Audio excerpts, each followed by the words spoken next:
Hello everyone. तो चलिए आज का लेक्चर स्टार्ट करते हैं। देखो, लाइट वेव है, ये किसने प्रूव किया था?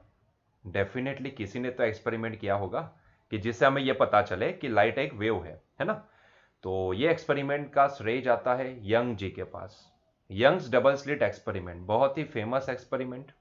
यही एक्सपेरिमेंट से हमें यह पता चला था कि भाई लाइट एक वेव नेचर शो करती है, क्योंकि इंटरफियरेंस की प्रॉपर्टी जो होती है वो लाइट के पास होती है। वैसे वेव के पास होती है, लाइट नहीं बोलूंगा मैं, वेव के पास होती है। जब भी दो एनर्जी यहाँ पे इंटरफियर करती है तो यहाँ पे वेव इक्वेशन से हमने देखा था कि दो प्रकार की फिनोमिना हमारे पास आती है। एक होती है कंस्ट्रक्टिव इंटरफियरेंस, दूसरी होती है डिस्ट्रक्टिव इंटरफियरेंस। जहां पे कंस्ट्रक्टिव इंटरफियरेंस होगा तो वहां पे हमें ब्राइट पैटर्न दिखेगी, और जहां पे डिस्ट्रक्टिव इंटरफियरेंस होगा वहां पे इंटेंसिटी जीरो हो जाएगी, मतलब कि वहां पे हमें डार्क पैटर्न दिखेगी। तो यंग जी ने भी यही एक एक्सपेरिमेंट किया था, जिससे उन्होंने यही दो लाइट को इंटरफियर करवाया था, या फिर मैं ये बोलूंगा कि भाई सोर्स एक ही था, एक ही सोर्स की दो लाइट को, एक ही सोर्स में से निकली हुई लाइट को स्प्लिट करके फिर उन दोनों को यहां पे इंटरफियर करवाया, और उन्होंने ये ब्राइट डार्क वाली पैटर्न देखी। और जैसे ही ब्राइट डार्क वाली पैटर्न दिखी तो डेफिनेटली हम बोल सकते हैं कि now it is confirm that light is wave. ठीक है। तो अभी यही देखने वाले हैं कि यंग जी ने एक्सपेरिमेंट में क्या सेटअप किया था, और हमें यहां पे ब्राइट एंड डार्क कहां मिलेगी। क्या उसका कोई ऐसा फॉर्मूला बन सकता है क्या? देखो, मैंने ऑलरेडी आपको कल के लेक्चर के अंदर एक डिस्क्रिप्शन में एक लिंक दिया था, जहां पे जाके मैंने बताया था कि जहां पे जाओ और वहां पे जाके देखो कि ये डार्क एंड ब्राइट पैटर्न, ये इंटरफेरेंस किस तरीके से हमें दिखता है ना? और ऐसा नहीं कि ये लाइट के अंदर ही दिखता है, हमने वहां पे वो एक्सपेरिमेंट में देखा था। वो वीडियो जो मैंने शेयर किया था डिस्क्रिप्शन में, उसमें भी आपने देखा होगा कि वो पानी के अंदर भी, मतलब कि जहां जहां एनर्जी होती है और दो एनर्जी इंटरफियर करती है, वहां वहां आपको ये पैटर्न दिखेगी। दैट डजेंट मैटर कि वो एनर्जी मतलब कि लाइट के रिलेटेड ही हो, वो वेव लाइट के ही हो, ऐसा जरूरी नहीं है ना? डिस्टर्बेंस किसी के कोई भी मीडियम के अंदर होना चाहिए, लेकिन वो जब भी दो डिस्टर्बेंस अगर एक दूसरे के साथ इंटरफेयर करेगा तो डेफिनेटली वहां पे आपको ऐसी कोई पैटर्न दिखेगी, है ना? तो यहां पे भी हम यही देखने चाहते हैं कि उन्होंने सेटअप क्या किया था। सेटअप के बाद हम ये देखेंगे कि भाई तो मुझे अगर कोई पर्टिकुलर नंबर वाली ब्राइट कहाँ फॉर्म होगी, अगर मुझे वो पता करना है तो क्या मैं आसानी से पता कर सकता हूँ? क्या मेरे पास ऐसा कोई फॉर्मूला हो सकता है कि जिसके इस्तेमाल करके मैं ये सारी चीजें आइडेंटिफाई कर सकूं? तो जी हाँ, इसका फॉर्मूला भी है, क्योंकि हम ऑलरेडी ये डिस्कस कर चुके हैं कि कौन सी वेवलेंथ के लिए हमें ब्राइट दिखेगी। तो हमने देखा था कि जो जो वेवलेंथ पाथ डिफरेंस, जिस जिस केस में पाथ डिफरेंस यहाँ पे एन लेमड़ा के बराबर हो, वहां वहां हमें कंस्ट्रक्टिव फिनोमिना दिखेगी, कंस्ट्रक्टिव इंटरफियरेंस दिखेगा, तो डेफिनेटली वहां पे ब्राइट जनरेट होगी, है ना? उसी तरीके से हमने ये भी देखा था कि जहां जहां हमें 2n+1 लेमड़ा बाई टू हमें दिखता हो, तो वहां वहां हमें यहाँ पे डिस्ट्रक्टिव इंटरफियरेंस दिखेगा, मतलब कि वहां पे डार्क पैटर्न दिखेगी, है ना? इंटरफियरेंस एक दूसरे को कैंसिल होगा, पर इंटरफियरेंस नहीं कैंसिल करेंगे, लेकिन crust and trough and crust एक दूसरे के नीचे आ जाएंगे, वो दोनों एक दूसरे को कैंसिल कर देंगे, है ना? तो इसकी वजह से यहां पे हमें इंटेंसिटी जीरो नजर आएगी। तो हमने ये तो डिस्कस कर ही लिया है कि कहां पे ब्राइट एंड कहां पे डार्क, मतलब कि पाथ डिफरेंस क्या होना चाहिए ब्राइट के लिए, पाथ डिफरेंस क्या होना चाहिए डार्क के लिए, वो हमने ऑलरेडी डिस्कस कर लिया है। तो अभी ये एक्सपेरिमेंट से पर्टिकुलर नंबर वाली ब्राइट कहां यूज होगी, सॉरी कहां फॉर्म होगी, डार्क कहां फॉर्म होगी, दूसरे नंबर वाली डार्क कहां फॉर्म हो सकती है, तो ये सारी चीजें ना हम यहां पे आसानी से डिराइव कर सकते हैं, है ना? तो पहले इनका जो सेटअप था वो समझ लेते हैं। देखो, इनका सेटअप बहुत ही आसान था। उन्होंने एक स्क्रीन लगा दिया, जैसे कि यहां पे आप देख रहे हो, ये एक स्क्रीन है जिसके ऊपर हमें ये पैटर्न मिलने वाली है। ठीक है। इसके सामने आपको ये जो नजर आ रहा है ना, यहां पे उन्होंने दो खिड़की बना दी थी। खिड़की मतलब कि बारी, बारी मतलब कि विंडो, विंडो मतलब कि स्लिट है। आप इसको क्या बोलोगे? स्लिट। ठीक है। तो यहां पे इन्होंने स्लिट, स्लिट अल्टीमेटली बेसिकली है क्या? स्लिट एक पतली सी एक विंडो है, दैट्स इट, जहां से अगर मैं यहां से कोई लाइट को ऐसे इंपार्ट करता हूं तो लाइट यहां से डिफरेंशिएट हो जाएगी, डिस्क्रिटाइज हो जाएगी, है ना? तो एक विंडो में से लाइट जाएगी, दूसरी विंडो में से लाइट जाएगी, है ना? तो ये दोनों लाइट अभी क्या करेगी, आगे जाके इंटरफियर कर लेगी, है ना? आगे जाके रिक्शा थोड़ी ना करने वाली है, तो सीधी सी बात है कि इंटरफियर कर जाएगी। ठीक है। और उन्हीं के इंटरफियरेंस से हमें वहां पे पैटर्न मिलेगी। ठीक है। तो उनका सेटअप बहुत ही सिंपल था। यहाँ पे जैसे कि मान लो कि उन्होंने एक कार्डबोर्ड जैसा कुछ यूज किया है, तो जिसके अंदर उन्होंने दो स्लिट लगा दी, मतलब कि दो विंडो बना दी, है ना? तो अभी यहां पे क्या होता है कि उनको इंटरफियरेंस लाइट का देखना था। देखो, उन्होंने सोर्स एक ही यूज किया था। इसके पीछे की वजह क्या थी? इसके पीछे की वजह बहुत ही सिंपल है कि भाई दुनिया में कोई भी सोर्स पकड़ के लेके आओ, तो वो सोर्स कभी भी कोहेरेंट नहीं हो सकते हैं। जैसे कि मान लो कि सोर्स के तौर पे मैं एक एलईडी बल्ब यूज करता हूं, ध्यान से सुनिएगा, है ना। तो एक एलईडी बल्ब यूज करता हूं, मैंने सिस्का का एलईडी बल्ब यूज किया। मैं सिस्का ही कंपनी का उतने ही वॉट कंजम्पशन का अगर मैं दूसरा बल्ब लेके आता हूं और दोनों बल्ब को लगा दूंगा, तो कभी भी मुझे दोनों कोहेरेंट नहीं नजर आएंगे। भले कंपनी एक है, वोल्टेज एक है, सब कुछ सेम है, लेकिन फिर भी वो दोनों आइडियल नहीं होंगे, मतलब कि वो दोनों कोहेरेंट नहीं होंगे। यहां पे कोहेरेंट होना बहुत ही जरूरी है। कोहेरेंट का मतलब हम क्या समझे थे?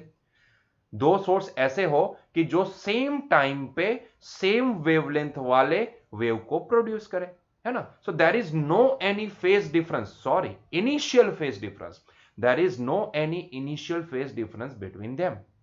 दो सोर्स अगर ऐसे है कि जो सेम टाइम पे सेम वेवलेंथ के दो वेव प्रोड्यूस कर सकते हैं, तो ऐसे केस में दोनों सोर्स कोहेरेंट है, ऐसा हम मानेंगे, है ना। लेकिन यहां पे ऐसे सोर्स ढूंढ के लेके आना बहुत ही मतलब बहुत ही क्या, नेक्स्ट टू इम्पॉसिबल है ना। बहुत ही मुश्किल है, सीधी सी बात है। ऐसे सोर्स को आइडेंटिफाई करके लेके आना कि जो ऐसे सोर्स हो कि जो सेम टाइम पे सेम वेवलेंथ के दो अलग अलग वेव प्रोड्यूस कर देता हो, तो ये पॉसिबल नहीं है हमारे लिए, रियलिटी में पॉसिबल नहीं था। तो इसीलिए यंग जी ने यहां पे एक अलग तरीका ढूंढ निकाला। उन्होंने ऐसा सोचा कि भाई मेरे पास मार्केट में दो ऐसे कोहेरेंट सोर्स अवेलेबल नहीं है, तो क्यों ना मैं एक काम करूं, सोर्स एक ही यूज करूं, लेकिन उसी की अंदर से निकलने वाली वेव को मैं डाइवर्ट कर दूं, डाइवर्ट नहीं बोलेंगे लेकिन डिस्क्रिटाइज कर दूं, है ना, दो अलग अलग पार्ट में डिवाइड कर दूं। तो यहां पे ऐसा हो सकता है कि जहां से वो दोनों डिस्क्रिटाइज हो रहे हैं, वहां से वो दो अलग वेव बन रहे हैं, ऐसा हम मान लेंगे। क्योंकि हालांकि उनका सोर्स जो भी है वो तो एक ही है, तो इसका मतलब यह हो कि जहां से वो इनिशिएट हुए थे, ठीक है, वहां से अगर देखा जाए तो there is no any phase difference between them, है ना। तो जहां से वो निकल के आए थे वहां पे तो इनिशियली वो एक ही सोर्स के बंदे हैं, है ना। तो यहां से निकल के आए, यहां से निकल के आगे बढ़े आगे बढ़े आगे बढ़े, यहां से स्लिट ने क्या कर दिया, दोनों को डिस्क्रिटाइज कर दिया, मतलब कि ये वाले स्लिट में से एक अलग वेव निकला, ये वाले स्लिट में से एक अलग वेव निकला। तो यहां से देखने के लिए ऐसा लगता है कि दो अलग अलग वेव प्रोड्यूस हुए, लेकिन ऐसा नहीं है। वो भाई एक ही सोर्स के बंदे हैं, है ना, जो यहां से निकला था। और क्योंकि जहां से निकला था वो एक ही सोर्स है, तो इसका मतलब यह हो कि there is no any phase difference between them. तो इसका मतलब यह हो कि यहां से जो वेव निकला है, इसकी आप वेवलेंथ देखो और इसकी वेवलेंथ देखो, दोनों सेम नजर आएगी, दोनों सेम टाइम पे यहां से डिस्क्रिटाइज होते नजर आएंगे। मतलब कि हमें तो ऐसा ही लगेगा कि दोनों स्लिट में से निकल रहे हैं, मतलब कि दोनों slit, both the slit will act as a source, ऐसा ही हमें लगेगा। और दोनों सेम टाइम पे दोनों स्लिट यहां पे हमें वेव प्रोड्यूस करके दे रही है, ऐसा हमें फील होगा, है ना। तो उन्होंने एक बहुत ही अच्छा तरीका यहां पे ढूंढ निकाला कि क्योंकि कोहेरेंट सोर्स ढूंढ के लेके आना नेक्स्ट टू इम्पॉसिबल है, तो इसके लिए उन्होंने एक रास्ता अपना लिया, एक एक जुगाड़ कर लिया, है ना, एक जुगाड़ कर लिया कि यहां से जो सोर्स है जिसके अंदर से ये वेव निकल रहे, उसको उन्होंने स्लिट का इस्तेमाल करके उसको डिस्क्रिटाइज कर दिया, बात खत्म। तो यहां से जो उनका जो प्रॉब्लम था कोहेरेंट सोर्स को ढूंढ निकालने का, इट इज रिजॉल्व, है ना, वो रिजॉल्व हो चुका है ना। तो स्लिट किस लिए यूज की गई, क्या आपको ये पॉइंट समझ में आया कि क्यों यहां पे दो स्लिट का इस्तेमाल किया गया? ताकि हम यहां पे कोहेरेंट सोर्स तो नहीं लेके आ सकते, लेकिन कोहेरेंट सोर्स की तरह एक सोर्स में से निकले हुए वेव को दो अलग अलग सोर्स में से निकल रहे उस तरीके से हम उसको बिहेव करवा सके, है ना, उसको डिस्क्रिटाइज करवा सके, उसके लिए यहां पे उन्होंने दो स्लिट का इस्तेमाल किया। ठीक है, क्लियर हुआ ये? तो ये कुछ इनका सेटअप था, है ना, इतना ही सेटअप था बस। बाकी सब जो भी था वो सारा खेल हमें देखना था, है ना। और उन्होंने देखा, सबने देखा, दुनिया ने देखा, और फिर लोगों ने मान लिया कि हाँ भाई उनकी बात सही है कि लाइट एक वेव है ना, लाइट एक वेव है। लेकिन उन्होंने ये जो एक्सपेरिमेंट किया, उन्होंने जो एक्सपेरिमेंट करके देखा, तो यहां से हमें बहुत सारी चीजें यहां पे देखने को मिलने वाली हैं, बहुत सारी, मतलब कि ब्राइट एंड डार्क की पैटर्न ही दिखेगी, लेकिन कहां पे ब्राइट फॉर्म होगी, कौन से लीनियर डिस्टेंस पे फॉर्म होगी, कौन से एंगुलर डिस्टेंस पे फॉर्म होगी, वो सारी चीजें हमें यहां से ही समझ में आएगी, है ना। और इसको समझाने के लिए ये जो फॉर्मूला जो अभी हम डेरिवेशन देखने वाले हैं, इसको समझाने के लिए मैं थोड़ा सा एनसीईआरटी से थोड़ा सा डाइवर्ट हो जाऊंगा। क्योंकि एनसीईआरटी में जिस तरीके से आपको ये सारी इंफॉर्मेशन दी गई है, उसको थोड़ा सा समझने के लिए थोड़ा सा अंडरस्टैंडिंग, मतलब बहुत ज्यादा अंडरस्टैंडिंग मांग लेगा। उससे अच्छा है कि आप इस जिस तरीके से आपको समझ में है उस तरीके से मैं आपको समझाने की कोशिश करूंगा, है ना। तो मैं जो भी चीजें यहाँ पे लिखता जाऊंगा ना, आपको वो ध्यान से देखते जाना है, और जो मैं समझाता जाऊंगा वो आपको समझते भी जाना है ना। थोड़े एजम्पशन लेने हैं, थोड़े अप्रोक्सीमेशन, थोड़े नहीं, दो अप्रोक्सीमेशन लेने हैं, दो अप्रोक्सीमेशन ही हमारे लिए काफी होगा, है ना। तो दो अप्रोक्सीमेशन से हम सारा डेरिवेशन अभी देखने वाले हैं। तो मैं क्या करता हूं, इनका जो ये जो 3D का जो अरेंजमेंट है ना, देखो ये एक्सपेरिमेंट बहुत ही सिंपल था। मैंने आपको दिखाया था, वो वीडियो भी लिंक में दिया था, जिसके अंदर से आपको पता चल सकता है कि भाई वो आप घर पे भी कर सकते हो, ऐसा कुछ भी नहीं है ना। लेकिन इसको समझना बहुत ही इंपॉर्टेंट है। तो उनका जो ये 3D का सेटअप है ना, इसको मैं थोड़ा सा 2D में प्लॉट कर देता हूं, ठीक है, ताकि हम चीजों को आसानी से समझ पाए। ठीक, तो मैंने क्या किया, मैंने इसका 3D का थोड़ा सा 2D प्रोजेक्शन ले लिया। 2D प्रोजेक्शन बोलेंगे, क्या बोलेंगे चलो ठीक है, देखते जाते हैं। तो मान लो यहां कहीं पे स्लिट है, सो दिस इज द स्लिट। ये आपको गैप दिख रहा है दोनों के, एक काम करते हैं, पूरी एक लाइन ही खींच लेते हैं और फिर स्लिट बना देंगे, ठीक है इसको। और यहां कहीं पे मेरे पास एक स्क्रीन है जिसके ऊपर मुझे वो पैटर्न दिखने वाली है ना। थोड़ा सा नीचे से ड्रॉ कर दे, ठीक है, यहां पे ड्रॉ करें क्या? अच्छा, बहुत जगह है, कहीं पे भी ड्रॉ कर लो, ठीक है। चलो, तो यहां पे मैं स्लिट बनाने वाला हूं, और यहां पे मुझे वो पैटर्न दिखने वाले हैं, मतलब कि दिस इज द स्क्रीन। ये जो आपको लाइन दिखी वो एक स्क्रीन है ना। और मैं इसकी एक सेंटर लाइन भी खींच लेता हूं ताकि मैं आसानी से समझ पाऊं चीजों को। तो this is the centre line. Oh, वो लाइन किधर गई? इधर है, okay. So this is the centre line, ठीक है। अच्छा, अभी ध्यान से सुनिएगा, मैं यहाँ पे स्लिट बनाऊंगा, ठीक है। दोनों सेम है ना साइज के हिसाब से अगर देखने जाए तो। ओके, जितना ऊपर है उतना नीचे है। Okay, now it is correct. ठीक, चलो, तो एक काम करता हूं, अभी मैं यहां से स्लिट बना देता हूं। सो ये रही पहली स्लिट, और ये रही दूसरी स्लिट, ठीक है। तो मैंने दो स्लिट बना दी, खिड़की विंडो, है ना, 2D में देख रहे हैं हम लोग। ये हो गई S1, ये हो गई S2 स्लिट, ठीक। और यहां कहीं पे सोर्स है, यहां कहीं पे हमारा मेन सोर्स है ना। कोहेरेंट सोर्स हमारे पास दो अवेलेबल नहीं होते हैं, तो यहां पे ये हो गया हमारा गुज्जू जुगाड़, है ना। जुगाड़ क्या किया हम, तो यहां पे दो स्लिट लगा दिए ताकि यहां से एक ही सोर्स में से आने वाली लाइट को हम डिस्क्रिटाइज कर पाए, है ना। और ऐसा फील करवा पाए कि जहां से जो दो लाइट आ रही है वो दो अलग अलग सोर्स में से आ रही है ना। तो मैंने दिखाया कि भाई ये स्लिट नंबर 1 में से, क्योंकि आएगी लाइट यहां से ही, लेकिन दो खिड़की की वजह से यहां पे वो डिस्क्रिटाइज कर जाएगी। और ये जो एक स्लिट है, पहली वाली जो स्लिट है, it will act as a independent source. और उसी तरीके से जो S2 है वो भी एक इंडिपेंडेंट सोर्स की तरह ट्रीट करवा सकते हैं ना। अभी ये दो स्लिट के बीच के जो सेपरेशन है, इसको मैं स्मॉल डी नाम दे देता हूं। So small D is the separation between two slit, ठीक है। Small D is separation between two slit. उसी तरीके से आप देखोगे तो यहां पे मैं एक और सेपरेशन लेने वाला हूं, that is the capital D. What is capital D? Capital D is the separation between slit and screen. ये हमारा स्क्रीन है जहां पे हम ये पैटर्न को देखने वाले हैं। So this is the screen, ठीक है। तो स्क्रीन के ऊपर हमें पैटर्न देखने वाली है। अभी यहां पे अप्रोक्सीमेशन क्या लेने वाले हैं, देखो ध्यान से देखते जाओ, मैं यहां पे लिखता भी जाता हूं। तो फर्स्ट अप्रोक्सीमेशन,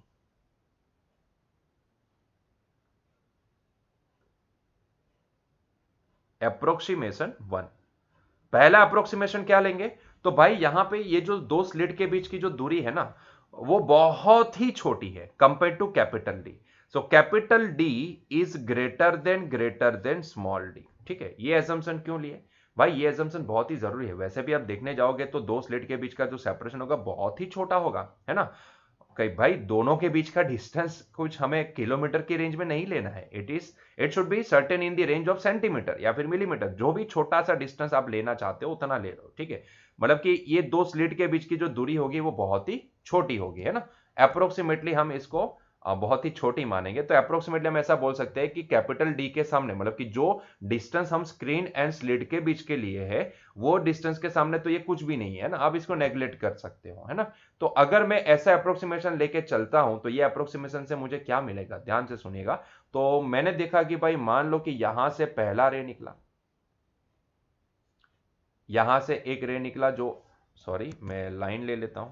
तो यहां से पहला रे निकला, जो मैं कोई एक पॉइंट को पकड़ लेता हूं जिस पॉइंट के ऊपर इंटरफियर करने वाला है, तो ये हो गया हमारा पहला रे। एक काम करता हूं, मैं थोड़ा सा अलग कलर ले लेता हूं, ठीक है, तो मैं ग्रीन कलर ले लेता हूं। तो यहां से ये निकला पहला रे, उसी तरीके से यहां से ये निकला दूसरा रे, ठीक है। दोनों मान लो कि किसी एक पॉइंट पी के ऊपर इंटरफियर कर रहे हैं, है ना, तो इंटरफेरेंस उनका कहां हुआ, तो इंटरफेरेंस उनका पी पॉइंट के ऊपर हुआ, ठीक है। तो अज्यूम कर लो कि ये पॉइंट पी है जहां पे दोनों एक दूसरे को इंटरफेयर करेंगे, ठीक है। यहां से एक वेव निकला है और उसी तरीके से यहां से एक वेव निकला है। अभी आप ध्यान दें, सभी लोग यहां पे ध्यान दें कि भाई यहां पे ये दोनों में से जो निकले वेव है वो सेम टाइम पे सेम वेवलेंथ के निकल रहे हैं, क्योंकि अल्टीमेटली वो यहां से सोर्स में से निकले हुए ही वेव्स हैं, है ना। तो वो वेव सिर्फ यहां से डिस्क्रिटाइज हुए, जब डिस्क्रिटाइज हुए तो there is no any phase difference, initial phase difference between them, ठीक है। तो यहां पे कोई भी फेज डिफरेंस नहीं है, उन दोनों के बीच में इनिशियल फेज डिफरेंस जीरो है, ऐसा हम मान के चलते हैं, ठीक है। और ये रही उन दोनों के बीच की सेंटर लाइन, तो मैंने सेंटर लाइन को भी यहां पे जोड़ दिया। ओके, मुझे ये लाइन लेनी थी, सो this is the centre line, ठीक। तो आप देखोगे, तो अगर capital D is greater than small D है, तो ऐसे केस में मुझे ये तीनों लाइन कौन सी, ये वाली एंड ये वाली, ये तीनों लाइन मुझे अप्रोक्सीमेटली क्या नजर आएगी, अप्रोक्सीमेटली पैरेलल नजर आएगी, है ना। तो मैं इसको अप्रोक्सीमेटली पैरेलल बोल सकता हूं, इसको मैं डॉटेड दिखा देता हूं, सेंटर लाइन है इसलिए, ठीक है। तो अप्रोक्सीमेटली मुझे ये वो पैरेलल नजर आएगी। So this line number 1, line number 2, line number 3, हालांकि वो क्या है, it is the path of the wave, है ना। तो वो जो पहली स्लिट में से जो वेव निकला होगा उसका ये पाथ होगा, ये दूसरी स्लिट में से जो वेव निकला होगा इसका ये दूसरा पाथ होगा, है ना। तो अल्टीमेटली ये क्या है, ये एक वेव है ना। अरे भैया हाँ, ये क्या है, ये एक वेव है, ठीक है। तो अल्टीमेटली मैं इसको पाथ की तरह देखता हूं, एक सेकंड इसको थोड़ा सा मिटा देते हैं, ठीक है। Okay, now it is correct, तो हम एटलीस्ट आइडेंटिफाई कर सके इसके लिए, ठीक है। तो मुझे यह समझ में आया कि ये तीनों लाइन जो भी है वो मुझे अप्रोक्सीमेटली पैरेलल नजर आएगी, और अगर वो अप्रोक्सीमेटली पैरेलल है तो मैं ऐसा बोल सकता हूं कि यहां पे इसने इसने और इसने, ये तीनों ने जो हॉरिजॉन्टल के साथ एंगल बनाया होगा वो अप्रोक्सीमेटली सेम होगा। मतलब कि अगर मान लो कि इसने एंगल बनाया है थीटा, तो डेफिनेटली इसने भी एंगल बनाया होगा थीटा, तो डेफिनेटली इसके द्वारा भी एंगल बना होगा थीटा, क्योंकि तीनों हमारे लिए क्या है, पैरेलल है ना। तीनों हमारे लिए अप्रोक्सीमेटली पैरेलल है। तो ये एजम्पशन से हमें यह समझ में आया कि ये तीनों, मैं S1P को बोलूं, S2P को बोलूं, या फिर यहां पे अगर मैं सेंटर बोलता हूं तो सेंटर वाली लाइन, ये तीनों अप्रोक्सीमेटली हमें क्या नजर आएगी, पैरेलल नजर आएगी, अगर d greater than small d है तो, ठीक है। आप ऐसा समझो कि एक पॉइंट यहां पे, एक पॉइंट यहां पे, और मैं यहां से एक लाइन ड्रॉ करूं, यहां से एक लाइन ड्रॉ करूं, तो दोनों मुझे अप्रोक्सीमेटली क्या नजर आएगी, पैरेलल ही नजर आएगी ना। और अगर दो लाइन पैरेलल है तो इसका मतलब ये होता है कि उन्होंने हॉरिजॉन्टल के साथ जितना ये वाली लाइन ने एंगल बनाया है थीटा, उतना ही सेंटर वाली लाइन भी एंगल बनाएगी, तो उसका एंगल भी थीटा होगा, उतना ही ये वाली लाइन भी एंगल बनाएगी थीटा, है ना। तो तीनों एंगल जो भी यहां पे बने हैं वो क्या होंगे, अप्रोक्सीमेटली थीटा होंगे। अभी मैं क्या करता हूं, इन तीनों को ना मैं थोड़ा सा जूम कर लेता हूं, ठीक है। तो मैं तीनों को थोड़ा सा जूम कर ले, थोड़ा क्यों, पूरा ही जूम कर लेते हैं, ठीक है। तो मैंने इनको जूम किया, तो मतलब कि मैं अगर इतने पोर्शन को जूम करूंगा तो मुझे कैसा दिखेगा पता है, मुझे ऐसा दिखेगा, ध्यान से देखिए। तो हम फिलहाल इसको जूम करने वाले हैं, तो ये किया हमने जूम,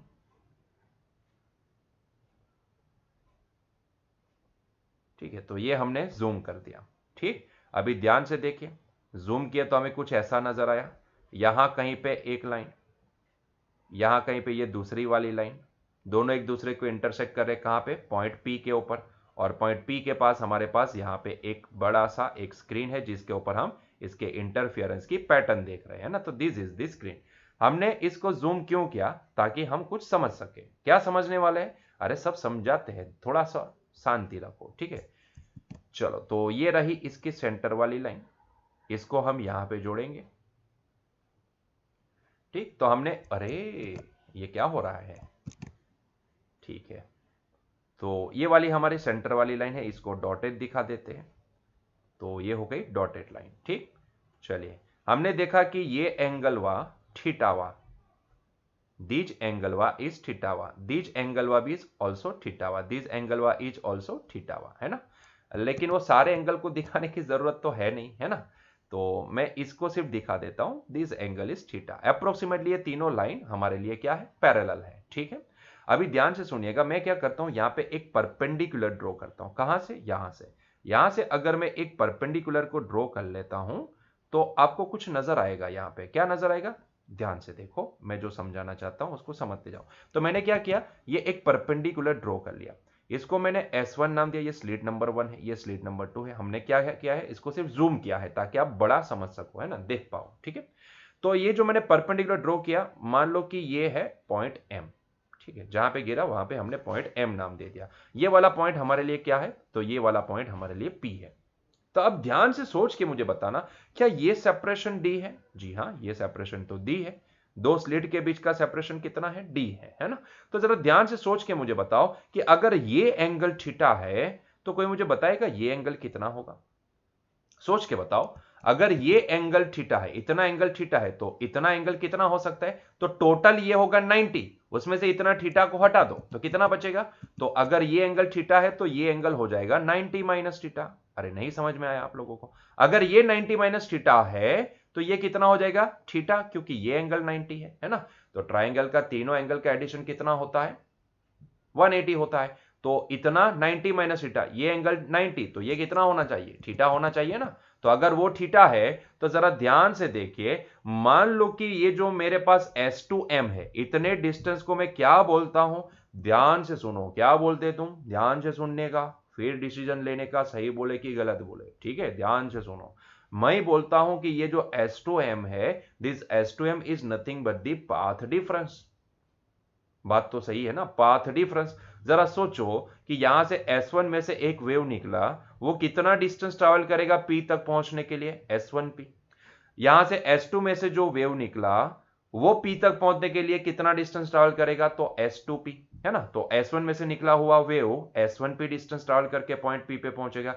S2 में से निकला हुआ वेव S2P जितना डिस्टेंस ट्रैवल करके पॉइंट P के ऊपर पहुंचेगा, है ना। सीधी सी बात है, आप समझ सकते हो, है ना। तो भाई दोनों के पाथ में डिफरेंस कितना आया, दोनों के पाथ में अगर मैं डिफरेंस निकालने जाऊं तो मुझे इतना समझ में आता है, क्योंकि मैंने यहां से एक परपेंडिकुलर ड्रॉ किया है, और परपेंडिकुलर अगर मैंने ड्रॉ किया तो इसका मतलब ये हो कि इतना डिस्टेंस एंड इतना डिस्टेंस, मतलब कि S1P is equivalent to MP के बराबर होगा, है ना। तो वो दोनों तो सेम हो जाएंगे, तो पाथ डिफरेंस कितना नजर आएगा आपको, जरा सोचो, पाथ डिफरेंस आपको नजर आएगा S2M के बराबर, है ना। तो इसका मतलब ये होता है कि यहां पे कहानी ये बनी कि पाथ डिफरेंस मुझे कितना मिलेगा। सो हियर मैं लिखता हूं पाथ डिफरेंस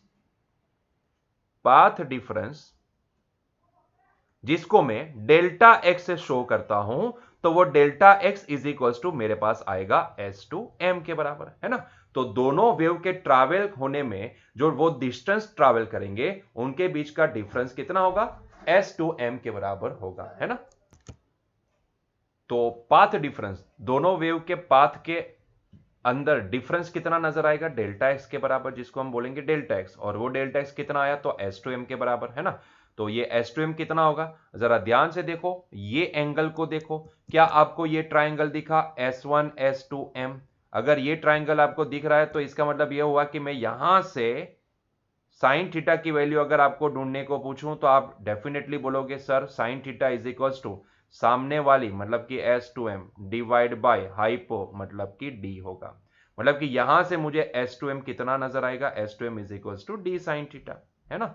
तो इसका मतलब यह हुआ कि यहां पे पाथ डिफरेंस की वैल्यू कितनी आई, delta x is equal to हमारे पास आया D साइन थीटा, है ना। तो पाथ डिफरेंस यहां से निकले हुए दोनों वेव्स के लिए पाथ डिफरेंस कितना होगा, D साइन थीटा। देखो पाथ डिफरेंस ही तो हमें आइडेंटिफाई करना होता है, किसी भी ब्राइट या डार्क को आइडेंटिफाई करना है तो हमेशा पाथ डिफरेंस के पास जाओ, है ना। आपको याद हो तो हमने यहां पे कंस्ट्रक्टिव या डिस्ट्रक्टिव दोनों केस में हमने क्या देखा था, ये जो हमने निकाला था वो क्या था, पाथ डिफरेंस। मैंने यहां पे लिखा है, आप देखो ध्यान से, मैंने यहां पे लिखा है ना। तो हम अल्टीमेटली क्या आइडेंटिफाई करते हैं, पाथ डिफरेंस। पाथ डिफरेंस है, यहां पे भी देखो पाथ डिफरेंस, पाथ डिफरेंस से ही तो हमें पता चलेगा कि भाई कंस्ट्रक्टिव होगी या डिस्ट्रक्टिव होगी, है ना। तो उसके लिए पाथ डिफरेंस आइडेंटिफाई करना बहुत ही जरूरी है, तो इसीलिए मैंने क्या किया, यहाँ पे पाथ डिफरेंस आइडेंटिफाई कर लिया। वो किसके बराबर आया, डी साइन थीटा के बराबर आया। कौन से अप्रोक्सीमेशन से हम ये चले और हमें ये डी साइन थीटा मिला, तो भाई ये वाला अप्रोक्सीमेशन, पहला अप्रोक्सीमेशन कि भाई हमने अज्यूम कर लिया कि capital D is greater than small D है। और अगर वो ऐसा है तो ऐसे केस में हम ये तीनों लाइन को पैरेलल मान सकते हैं, अप्रोक्सीमेटली पैरेलल, तो तीनों सेम एंगल बनेंगे। मतलब कि अगर सेंटर ने बनाया है थीटा एंगल, तो इसका मतलब ये हो कि ये लाइन भी थीटा बनाएगी और ये भी थीटा बनाएगी, है ना। और हम ये मान के चले तो उसके ऊपर से हमने यहां पे ये आइडेंटिफाई करके देख लिया कि भाई हाँ, अगर ये थीटा एंगल है तो मेरे पास यहां पे साइन थीटा की वैल्यू कितनी निकल के आएगी, साइन थीटा की वैल्यू मेरे पास निकल के आएगी कुछ इतनी, ठीक है, S two M divide by D. और अल्टीमेटली ये जो एस टू एम है, it is nothing but the path difference, है ना। तो यही तो हमें आइडेंटिफाई करना है कि दोनों के केस में पाथ डिफरेंस कितना होगा, तो भाई एस टू एम के बराबर, और वो एस टू एम की value I D sine theta के बराबर। अभी दूसरा अप्रोक्सीमेशन ध्यान से देखो, दूसरा अप्रोक्सीमेशन हम क्या लेते हैं, दूसरा अप्रोक्सीमेशन ये बहुत ही इंपॉर्टेंट है। देखो हमें पता है कि यहां पे जो एंगल बनेंगे ना, ये हमने जूम करके देखा है, ये वाली जो फिगर है वो जूम फिगर है ना, जूम करके हमने देखा है। अल्टीमेटली आप यहां पे देखोगे तो ये फिगर के अंदर आप देखो तो कितना छोटा एंगल बन रहा है ना, तो एंगल बहुत ही छोटे होंगे, यहाँ पे जो एंगल बनेंगे वो सारे एंगल बहुत ही छोटे होंगे, है ना। तो ऐसे केस में आप समझ सकते हो कि if theta is less than, तो ऐसे केस में मैं बोल सकता हूं कि sign theta is approximately theta, और टेन थीटा भी अप्रोक्सीमेटली थीटा के बराबर होता है ना। साइन थीटा भी अप्रोक्सीमेटली थीटा, टेन थीटा भी अप्रोक्सीमेटली थीटा। तो इसका मतलब ये हुआ कि रिजल्ट हमें ये मिलेगा कि अगर साइन थीटा अप्रोक्सीमेटली थीटा के बराबर है, टेन थीटा भी अप्रोक्सीमेटली थीटा के बराबर है, तो sign theta is approximately tan theta भी तो लिख सकते हैं।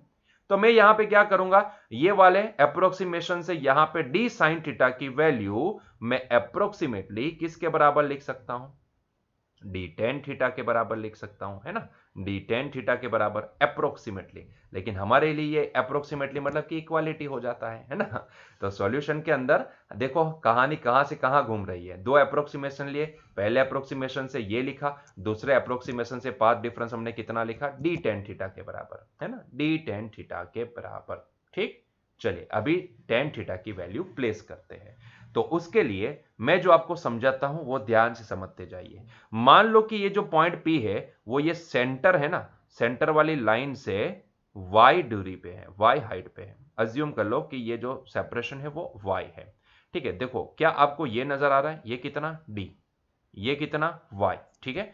क्या आपको इतना नजर आया, अच्छा ये एंगल कितना है, थीटा, हमने यहां पे बताया है, देखो ध्यान से ये थीटा है। तो क्या आप ये ट्राइंगल को देख पा रहे हो, डॉटेड लाइन वाला, ये ट्राइंगल को आप देख पा रहे हो। अगर मैं इस ट्राइंगल के लिए अगर मैं आपको बोलूं कि आपको टेन थीटा की वैल्यू लिखनी है, तो भाई ये टेन थीटा क्या होगा, टेन थीटा बराबर सामने वाली डिवाइड बाई पास वाली, सामने वाली मतलब कि y, पास वाली मतलब कि इतना, इतना कितना होगा d के बराबर, तो ये हो जाएगा y बाई डी। तो अगर मैं यही वैल्यू यहां पे प्लेस कर देता हूं तो मेरे पास डेल्टा x कितना आ जाएगा, डेल्टा x आ जाएगा d इंटू टेन थीटा मतलब कि y बाई कैपिटल D।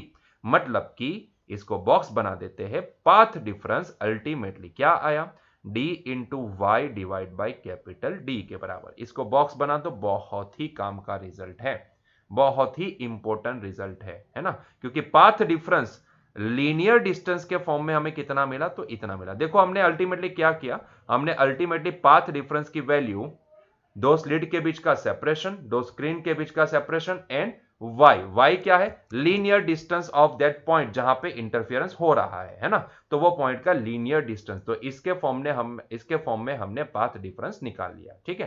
तो अभी इसी को इस्तेमाल करेंगे ब्राइट का लोकेशन पता करने में एंड डार्क का लोकेशन पता करने में, ठीक है। तो कहानी यहां तक समझ में आई, दो अप्रोक्सीमेशन लिए और दो अप्रोक्सीमेशन से हमने इतना डिराइव कर लिया, ठीक है। अभी यहीं से कहानी को आगे बढ़ाएंगे ब्राइट एंड डार्क का लोकेशन फाइंड आउट करने के लिए, ठीक। चलिए तो आगे बढ़ते हैं नेक्स्ट पॉइंट की ओर, उसके लिए मैं नेक्स्ट पेज के ऊपर चला जाता हूं।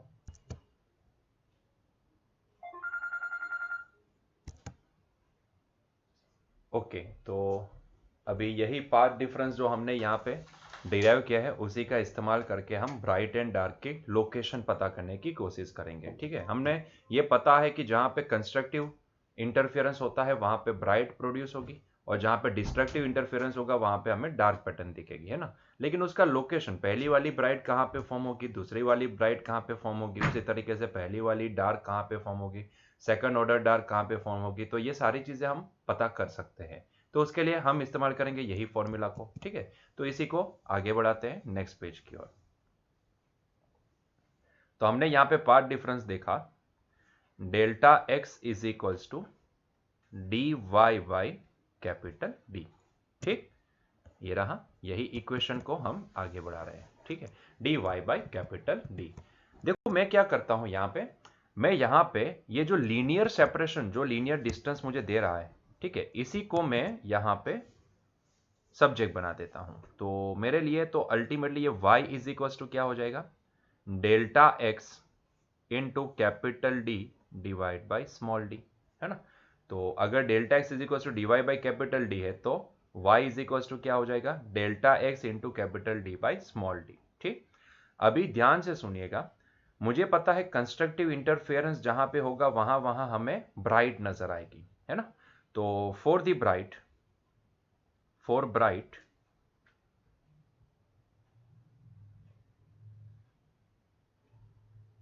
फ्रिंजेस, ठीक है, फॉर ब्राइट फ्रिंजेस मुझे पता है कि ये डेल्टा एक्स पाथ डिफरेंस क्या होना चाहिए, पाथ डिफरेंस एन लेमड़ा के बराबर होना चाहिए। ये हमने आगे देख लिया है, देखो ध्यान से, यहाँ पे हमने वो पॉइंट भी लिखा है ना। तो जब भी पाथ डिफरेंस एन लेमड़ा के बराबर होगा, एट दैट टाइम हमें कंस्ट्रक्टिव इंटरफेरेंस दिखेगा, और अगर कंस्ट्रक्टिव इंटरफेरेंस दिखा तो दैट मीन्स कि वहां पे हमें ब्राइट पैटर्न नजर आएगी। ठीक है, तो यहां पे वही पॉइंट इस्तेमाल करते हैं, delta x is equals to N lambda, जब भी होगा तब यहां पे ब्राइट पैटर्न हमें नजर आएगी। So let delta x is equals to N lambda. ठीक है, let delta x is equals to N lambda. तो अगर मैं इसी की वैल्यू यहां पे प्लेस करता हूं तो मुझे यहां पे y इज इक्वल्स टू मुझे मिलेगा, डेल्टा एक्स की जगह पे हम लिखेंगे N lambda capital D by small D. ठीक है, ये ब्राइट के लिए है इसलिए मैं इसको सफिक्स में बी लगा दूंगा, बी टेंस फॉर ब्राइट। ठीक है, और क्योंकि यहां पे n की वैल्यू आप वेरी करोगे तो उसके हिसाब से हमें यहां पे वो नंबर की ब्राइट कहां लोकेट होगी, वो नंबर की ब्राइट कहां फॉर्म होगी वो मिलता है, तो इसीलिए मैं इसको सफिक्स में एक और n लगा देता हूं, है ना। क्लियर, तो यहां पे n की वैल्यू क्या क्या हो सकती है, तो n की value, n can be where n can be, अभी देखो थोड़ा ग्लोबली लिखते हैं। ठीक है, तो ये 0 प्लस और माइनस 1 प्लस और minus 2, likewise this up to infinity हम लिख सकते हैं। ठीक है, जरा सोच के देखो, अगर मैं यहां पे n की वैल्यू 0 प्लेस करता हूं, if n is equal to 0 then this implies, तो मुझे यहां पे जीरोथ ऑर्डर ब्राइट मिलेगी, कहां मिलेगी, सीधा 0 पे, है ना। तो इसका मतलब हुआ कि ये तो सेंटर वाली ब्राइट हो गई ना, इसी को मैं क्या बोलूंगा, सेंटर पे फॉर्म होने वाली ब्राइट, है ना। मतलब कि पहली ब्राइट, जीरोथ ऑर्डर ब्राइट हमें कहां नजर आएगी। अगर एक काम करें कि हम इसको, यही फिगर को अगर हम यहां पे कॉपी पेस्ट करके वहां पे लेके जाए तो अच्छा रहेगा। ठीक है, ताकि हम वहीं पे सारे डिस्टेंस को दिखा सके। तो मैंने क्या किया, इसको कॉपी किया और वहां पे जाके पेस्ट कर दिया। ठीक है, इसको थोड़ा सा शिफ्ट कर देते हैं यहां पे, ठीक है, ताकि हम यहां पे सारी चीजों को दिखा भी सकें। ठीक, तो ये देखो यहां पे जब मैंने n की वैल्यू 0 प्लेस की, सो एट दैट टाइम मुझे यहां पे y जो सेंटर वाली ब्राइट है उसका लोकेशन मिला, है ना। तो सेंटर पे क्या फॉर्म होगी, ब्राइट फॉर्म होगी, सेंटर पे क्या फॉर्म होगी, ब्राइट फॉर्म, कौन से ऑर्डर की, जीरोथ ऑर्डर की। तो मैं इसको येलो कलर से दिखाता भी जाता, तो पहली ब्राइट कहां पे फॉर्म हुई, अभी ये y को ना मैं हटा देता हूं यहां से। ठीक है, ये y को अभी मैं हटा देता हूं, तो मुझे यहां पे पहली जीरोथ ऑर्डर ब्राइट नजर आएगी, है ना। तो यहां पे पहली ब्राइट फॉर्म होगी जिसको मैं y सफिक्स b 0 लिखूंगा। ठीक है, तो सेंटर पे जीरोथ ऑर्डर ब्राइट हमें फॉर्म होती नजर आई। ठीक है, उसके बाद जैसे ही मैंने यहां पे n की वैल्यू 1 प्लेस की, so let n is equals to 1। तो अब देखो मुझे यहाँ पे y ब्राइट की फर्स्ट ऑर्डर ब्राइट मुझे कहाँ पे नजर आएगी? तो देखो आप यहाँ पे +1 की जगह पे -1 भी प्लेस कर सकते हो, है ना। तो पहली ब्राइट या तो आप ऊपर की डायरेक्शन में देखो या नीचे की डायरेक्शन में देखो, दो जगह पे आपको मिलेगी, है ना। प्लस और माइनस अगर 1 प्लेस करेंगे तो फिलहाल हम +1 प्लेस करते हैं, तो फर्स्ट ऑर्डर ब्राइट हमें कहाँ पे मिलेगी? ध्यान से देखो, तो मुझे मिलेगी lambda D by small D पे n की वैल्यू 1 प्लेस की है ना। तो फर्स्ट ऑर्डर ब्राइट हमें यहां कहीं पे मिली। तो मान लो कि ये है फर्स्ट ऑर्डर ब्राइट। तो ऐसे ही अगर n की वैल्यू -1 प्लेस करेंगे तो दूसरी हमें यहां पे नजर आएगी। सो this is first order bright, ठीक है। इसको हम -1 बोल देंगे, फर्स्ट ऑर्डर ब्राइट, लेकिन नीचे की डायरेक्शन में। ठीक, क्लियर। आप देखोगे तो दोनों के बीच का सेपरेशन आपको कितना नजर आया? क्योंकि सेंटर से कितनी दूरी पे फॉर्म होती नजर आई? Lambda D by D. मतलब कि ये जो भी लोकेशन होगा वो लैम्बडा डी बाई डी के डिस्टेंस पे होगा। उसी तरीके से आप यहां पे n की वैल्यू अगर 2 प्लेस करते हो तो यहां पे हमें सेकंड ऑर्डर ब्राइट नजर आएगी, है ना। तो सेकंड ऑर्डर ब्राइट कहां पे नजर आती दिखेगी? तो twice lambda D by D. मतलब कि मान लो कि मैं इसको यहां कहीं पे दिखाता हूं, ठीक है, यहां कहीं पे दिखाता हूं। सो this is the second order bright. एक ऊपर, उसी तरीके से एक यहां पे नीचे भी आपको नजर आएगी, ठीक है। तो this is the second order bright, ठीक है। तो ये डिस्टेंस कितना आपको दिखेगा? तो ये डिस्टेंस आपको दिखेगा twice lambda D by D,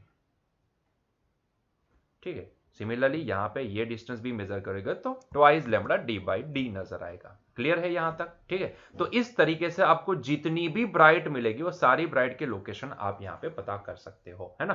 तो सभी की लोकेशन तो मैं यहां पे लिखने वाला हूं नहीं, क्योंकि अभी आपको फॉर्मूला पता चल चुका है, तो मैं डॉट डॉट डॉट दिखा देता हूं, है ना।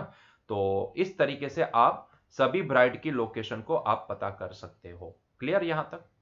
ठीक है, चलिए। तो अगर हमने ब्राइट के लिए बात कर ली तो हम उसी तरीके से यहां पे डार्क के लिए भी बात कर सकते हैं, है ना। तो जिस तरीके से हमने ब्राइट के लिए बात कर ली उसी तरीके से हम डार्क के लिए भी बातें कर लेंगे, ठीक है। तो डार्क कहां पे फॉर्म होगी? लेकिन उससे पहले डार्क कहां पे फॉर्म होगी ये जानने से पहले हम क्या करते हैं, जिस तरीके से हमने ये yn का फॉर्मूला बनाया ना, उसी तरीके से अगर आप सोचोगे तो यहां पे हमारे पास उसके एंगुलर डिस्प्लेसमेंट का भी, मतलब कि एंगुलर पोजीशन का भी फॉर्मूला बनेगा। सर एंगुलर पोजीशन मतलब, देखो बच्चों, ये जो हमने निकाला ना इसको हम लीनियर डिस्टेंस बोलते हैं या लीनियर पोजीशन बोलते हैं। मतलब कि सेंटर से इतनी दूरी पे हमें पहली ब्राइट, फर्स्ट ऑर्डर ब्राइट मिलेगी, सेंटर से इतनी दूरी पे हमें सेकंड ऑर्डर ब्राइट मिलेगी। तो this shows the linear distance. ये हमें लीनियर सेपरेशन दिखा रहा है, लीनियर पोजीशन दिखा रहा है। लेकिन हर एक पोजीशन को आप लीनियरली भी दिखा सकते हो, उसी तरीके से एंगुलर भी दिखा सकते हो, है ना। जैसे कि एज फॉर द एग्जांपल, ध्यान से देखोगे तो समझ में आ जाएगा कि मान लो कि मुझे ये पहली वाली जो भी है, पहली वाली फर्स्ट ऑर्डर वाली जो भी ब्राइट है, उसको मुझे एंगुलरली दिखाना है। तो मैं क्या बोलूंगा? तो भाई आप सेंटर से इतना एंगल घूमोगे तो आपको पहली वाली ब्राइट मिलेगी, है ना। आप सेंटर से इतना एंगल घूमोगे तो आपको सेकंड ऑर्डर वाली ब्राइट मिलेगी, सेंटर से इतना एंगल घूमोगे तो आपको थर्ड ऑर्डर वाली ब्राइट मिलेगी। तो लाइक आप इस तरीके से यहां पे आप ये पॉइंट लगा के आप एंगुलर पोजीशन भी पता कर सकते हो। तो ये जो हमने फॉर्मूला निकाला ये लीनियर पोजीशन का फॉर्मूला है ना। तो ये लीनियर पोजीशन का फॉर्मूला है, उसी तरीके से हम एंगुलर पोजीशन का भी फॉर्मूला निकाल सकते हैं। तो फॉर द ब्राइट ये लीनियर पोजीशन है, तो इसको हम अलग कलर से लिखते हैं, मतलब कि यहां पे या फिर नोटेशन यूज कर लेते हैं, this is linear position, linear position. उसी तरीके से अब मैं पता करना चाहता हूं angular position for the bright, ठीक है। तो एंगुलर पोजीशन,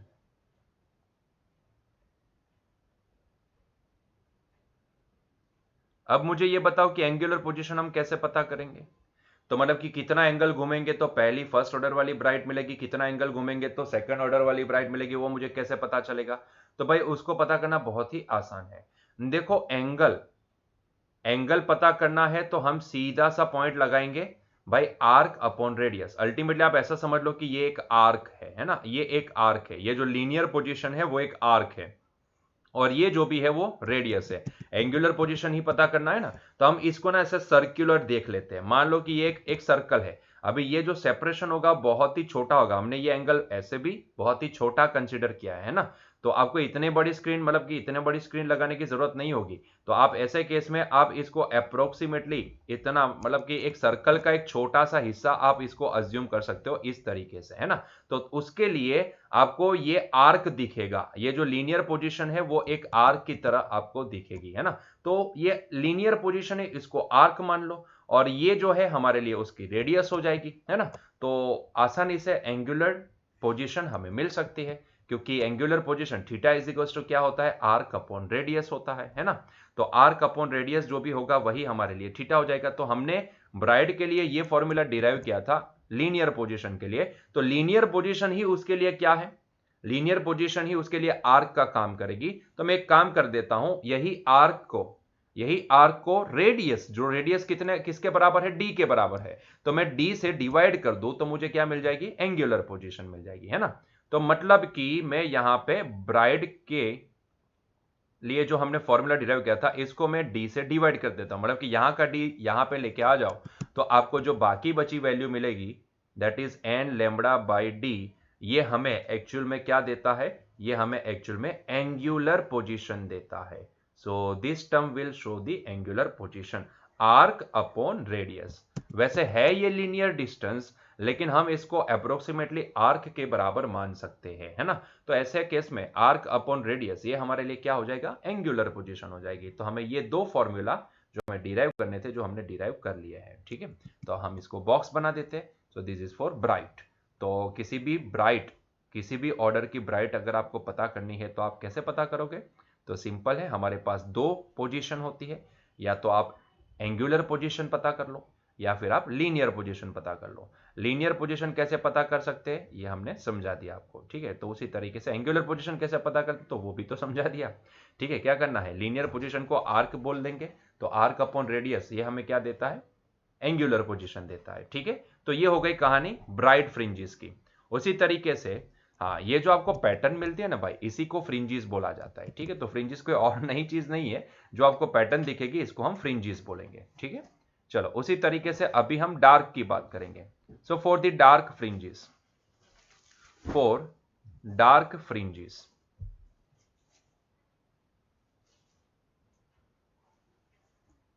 चलिए तो फॉर डार्क फ्रिंजिस, तो डार्क फ्रिंजिस के लिए मुझे यहां पे डेल्टा एक्स क्या लेना पड़ेगा, पाथ डिफरेंस कितना होना चाहिए डार्क फ्रिंजिस के लिए। हमने आगे ही देख लिया डिस्ट्रक्टिव इंटरफेरेंस कहां होता है, तो हमें पता है जितनी भी ऑड लैम्बडा होंगे, मतलब कि जितने भी ऑड एन होंगे, लैम्बडा नहीं, जितने भी ऑड एन होंगे वहां पे हमें दिखेगा, है ना। तो आप देखो ऑड नंबर को ना आप 2n प्लस 1 लैम्बडा बाई 2 से भी शो कर सकते हो, है ना। या फिर अगर आप इसको चाहो तो मैथमेटिक्स वाले बच्चों को पता है, मैं इसको 2n माइनस 1 लैम्बडा बाई 2 से भी शो कर सकता हूं, ठीक है। हमारी एनसीईआरटी में यहां पे बीच में प्लस लिया गया है, मैं एक काम करता हूं इसको माइनस से शो करता हूं। 2n प्लस 1 लैम्बडा बाई 2 ये भी हमें ऑड नंबर ही देगा, 2n माइनस 1 लैम्बडा बाई 2 ये भी हमें ऑड नंबर ही देगा, ठीक है। तो आप चाहो वो यहाँ पे पता कर सकते हो, ठीक है। तो आपकी मर्जी है, आप यहाँ पे जो लेना है वो ले सकते हो। हमारी एनसीईआरटी में इसको बीच में प्लस लेने को बोला गया है, ठीक है। तो हम यहाँ पे प्लस कंसिडर करते हैं, क्या फर्क पड़ता है, ठीक है। तो हम इसको प्लस कंसिडर करते हैं। तो हमें पता है कि डिस्ट्रक्टिव इंटरफियरेंस जब भी पाथ डिफरेंस इतना होगा तब हमें दिखेगा, है ना। तो यहां पे where n is equals to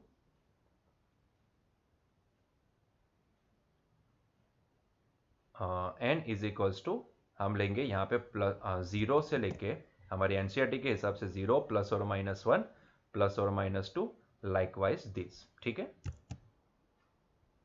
सो यहां पे अगर हम n की वैल्यू 0 प्लेस करेंगे तो यहां पे हमें फर्स्ट ऑर्डर की डार्क मिलेगी।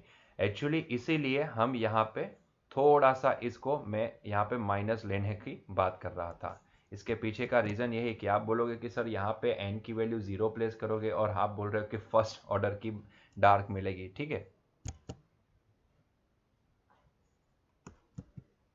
ठीक है। तो यहाँ पे आप बीच में प्लस ले सकते हो, बीच में माइनस भी ले सकते हो। अगर आप बीच में माइनस लेते हो तो ऐसे केस में आप एक ध्यान रखिएगा कि यहाँ पे सॉरी ये क्या हो रहा है, हाँ अरे, तो अगर बीच में माइनस लेते हो तो इन दैट केस आपको यहां से जीरो को हटा देना है। So you have to start the value of N from plus और माइनस वन। तो आपको यहाँ पे वैल्यू को प्लस और माइनस वन से स्टार्ट करना है, ठीक है। तो ये ध्यान में रखिएगा। तो यहाँ पे हम प्लस और माइनस वन, प्लस और माइनस टू, प्लस और माइनस थ्री, इस तरीके से हम इसको दिखा सकते हैं, ठीक है। तो यहाँ पे हम n की वैल्यू यहाँ पे अगर वन प्लेस करते हैं, सो ऐसे केस में आप देखो हमें let n is equals to plus one. So at that time हमें जो यहाँ पे मिलेगी, लेकिन एक मिनट, हमें पहले उसका फॉर्मूला भी तो डिराइव करना है। सीधा वैल्यू के ऊपर चले गए, लेकिन पहले फॉर्मूला भी तो डिराइव कर लेते हैं। तो आप कंसिडरेशन के लिए कुछ भी ले सकते हो, 2n प्लस वन भी ले सकते हो, 2n माइनस वन भी। अगर 2n प्लस वन लेते हो तो n जीरो से स्टार्ट करना है ना। तो यहाँ पे ध्यान रखना है, ठीक। चलो तो पहले फॉर्मूला डिराइव कर लेते हैं। तो यहाँ से हमने y को सब्जेक्ट बनाया था और वहीं से इसको थोड़ा सा एडजस्ट किए थे। तो y is equals to, point लेंगे delta x into D divide by small D. Now what is the value of delta x over here? So delta x is equals to यहाँ पे होगा 2n minus one into lambda by two, capital D by small D, ठीक है। तो बस यही हमारा formula बन गया। इसको मैं बोलूंगा डार्क, ठीक है, linear position for dark which is given by 2n minus 1 lambda d by 2d, ठीक है। तो ये हो गया हमारा डार्क पैटर्न फाइंड आउट करने का फॉर्मूला, ठीक। सो यहां से हमें डार्क पैटर्न के लोकेशन मिल जाएगी। तो ये फॉर्मूला के इस्तेमाल करके हम डार्क पैटर्न की पोजीशन, लोकेशन पता कर सकते हैं कि डार्क फ्रिंजेस कहां कहां फॉर्म होगी, ठीक, क्लियर। चलो ये हो गई लीनियर पोजीशन। उसी तरीके से क्या हम यहाँ पे एंगुलर पोजीशन भी पता कर सकते हैं? जी डेफिनेटली पता कर सकते हैं। तो अगर मैं, क्योंकि ये तो हमने लीनियर पोजीशन देखी, अगर मैं एंगुलर पोजीशन की बात करता हूं, सो एंगुलर पोजीशन वो क्या होती है? आर्क अपॉन रेडियस, डी माने रेडियस, और लीनियर सेपरेशन जो भी है, लीनियर डिस्टेंस जो भी होगा वो हमारे लिए आर्क का काम करेगा। तो मैं क्या करता हूं यहाँ पे Y D suffix N divide by D, that is equals to, मेरे लिए ये हो जाएगा 2n minus one lambda, capital D तो वहां पे चला गया, डिवाइड बाई 2d, ठीक। तो इसको हम बोलेंगे, ये हो जाएगा arc upon radius and that is nothing but theta n. सो ये हो जाएगा angular position for the dark, ठीक है। तो इसको थोड़ा अच्छे से लिखते हैं। तो ये हो जाएगा 2n minus one lambda by 2d, where दोनों के लिए n की वैल्यू लिखनी बाकी है। तो where n is equals to plus और माइनस वन, प्लस और माइनस टू, लाइकवाइज दिस, ठीक है। तो ये हमें ध्यान में रखना है। तो आप देखो यहाँ पे n की वैल्यू अभी प्लेस करोगे, तो अगर मैं यहाँ पे n की वैल्यू प्लेस करता हूँ, क्योंकि यहाँ पे जगह कम है, तो आप यहाँ से पता कर सकते हो n की वैल्यू अगर मैं यहाँ पे प्लेस करता हूँ, लेट से डार्क है तो हम इसको डार्क मतलब कि ब्लैक से ही दिखा देते हैं, ठीक है। तो n की वैल्यू अगर मैं यहाँ पे प्लेस करूंगा वन, तो यहाँ पे वन प्लेस करोगे तो 2 माइनस वन हो जाएगा 1। सो लैम्बडा डी बाई 2d होगा। लैम्बडा डी बाई 2d मतलब कि वो पहली डार्क यहाँ पे आपको फॉर्म होती नजर आएगी, है ना। और वो सेपरेशन हमें कितना मिला, यहाँ पे आप देखोगे तो पहली डार्क यहाँ पे हुई, इसको इसके लिए हम लिखेंगे it is Y dark first order, और वो इतना सेपरेशन होगा, और वो कितना आया हमारे पास, लैम्बडा डी बाई 2d के बराबर, है ना। इसको अच्छे से लिखेंगे तो ये हो जाएगा लैम्बडा डी बाई 2d। सो ये मैच करेगा लैम्बडा डी बाई 2d को, लैम्बडा डी बाई 2d। उसी तरीके से अगर मैं सेकंड की बात करूं, तो n की वैल्यू 2 प्लेस करूं तो 2 टू जा 4 माइनस वन, 4 माइनस वन हो जाएगा 3। तो ये यहां कहीं पे होगा सेकंड ऑर्डर। तो सेकंड ऑर्डर डार्क यहाँ पे कहीं पे फॉर्म होती नजर आएगी, तो इसका सेपरेशन इतना होगा, है ना। यहाँ से सेंटर से देखोगे तो ये हो जाएगा 3 lambda D by 2d, 3 lambda D by 2d। तो लाइक वाइज दिस आप बाकी सारे डार्क यहाँ पे पता कर सकते हो। तो इस तरीके से आप देखोगे तो bright dark, bright dark, bright dark की पैटर्न आपको यहाँ पे नजर आती जाएगी, ठीक है, क्लियर। तो इस तरीके से ये फॉर्मूला का इस्तेमाल करके हम ब्राइट, किसी भी नंबर की ब्राइट या किसी भी नंबर की डार्क की लोकेशन हम यहां से पता कर सकते हैं, आइडेंटिफाई कर सकते हैं, ठीक है। ओके, ये अरे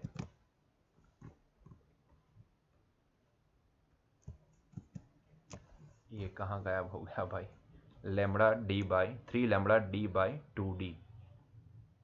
ये अभी थोड़ा तकलीफ वाला है, ठीक है चलो, तो इसको बॉक्स बना देते हैं। So this is theta N.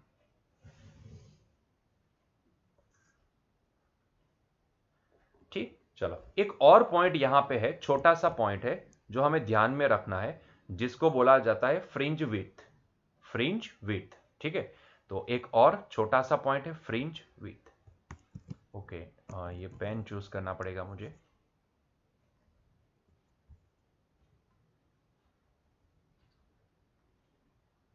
Fringe width, जिसको ना हम बीटा से डिनोट करते हैं, फ्रिंज विड्थ जिसको हम बीटा से डिनोट करते हैं। अब ये बीटा क्या होता है, देखो दो कंसेक्यूटिव ब्राइट या दो कंसेक्यूटिव डार्क के बीच का जो सेपरेशन होता है ना, उसी को फ्रिंज विड्थ बोला जाता है। जैसे कि मैंने मान लिया कि ये फर्स्ट ऑर्डर वाली जो ब्राइट है एंड सेकंड ऑर्डर वाली जो ब्राइट है, इन दोनों के बीच का जो सेपरेशन होगा, फर्स्ट ऑर्डर वाली ब्राइट जो भी है वो है lambda D by D distance पे, सेकंड ऑर्डर वाली जो ब्राइट है वो है twice lambda D by D के सेपरेशन पे। इन दोनों का डिफरेंस जो भी आप निकालोगे वो होगी हमारी फ्रिंज विड्थ। उसी तरीके से आप डार्क के लिए भी इस्तेमाल कर सकते हो, दो कंसेक्यूटिव डार्क के बीच का जो सेपरेशन होता है इसको हम फ्रिंज विड्थ बोलते हैं, दो कंसेक्यूटिव ब्राइट के बीच का जो सेपरेशन होता है इसको हम फ्रिंज विड्थ बोलते हैं, ठीक है। तो यहां पे अल्टीमेटली फ्रिंज विड्थ हर एक केस में आप देखोगे दो कंसेक्यूटिव ब्राइट या दो कंसेक्यूटिव डार्क के बीच का सेपरेशन वो हमेशा लैम्बडा डी बाई डी होगा। देख लो ध्यान से, वो हमेशा लैम्बडा डी बाई डी होगा, ठीक है। तो ये हमें ध्यान में रखना है, ये हमें याद रखना है, ठीक है। तो फ्रिंज विड्थ दो कंसेक्यूटिव ब्राइट या दो कंसेक्यूटिव डार्क के बीच का जो सेपरेशन होगा उसी को फ्रिंज विड्थ बोलेंगे। जैसे कि यहाँ पे सेकंड ऑर्डर डार्क है जो 3 lambda D by 2d separation पे है, एंड फर्स्ट ऑर्डर डार्क कहाँ पे, lambda D by 2d separation पे है। इन दोनों का सेपरेशन, इन दोनों के बीच का डिस्टेंस जो भी होगा, डिफरेंस जो भी होगा, दोनों के बीच का जो सेपरेशन जो भी होगा, मतलब कि ये वैल्यू जो भी होगी वो होगी फ्रिंज विड्थ, ठीक है। तो कितनी हो जाएगी 3 lambda D by 2d minus lambda D by 2d, आप देखोगे तो आपको पता चल जाएगा कि it is lambda D by D. So this is the fringe width. सो दो कंसेक्यूटिव ब्राइट या दो कंसेक्यूटिव डार्क के बीच का जो सेपरेशन होता है उसको बोला जाता है फ्रिंज विड्थ, ठीक है, क्लियर। तो बस यहीं पे हमारा आज का लेक्चर एंड करते हैं, मिलते हैं नेक्स्ट लेक्चर में। Till that enjoy your day, bye.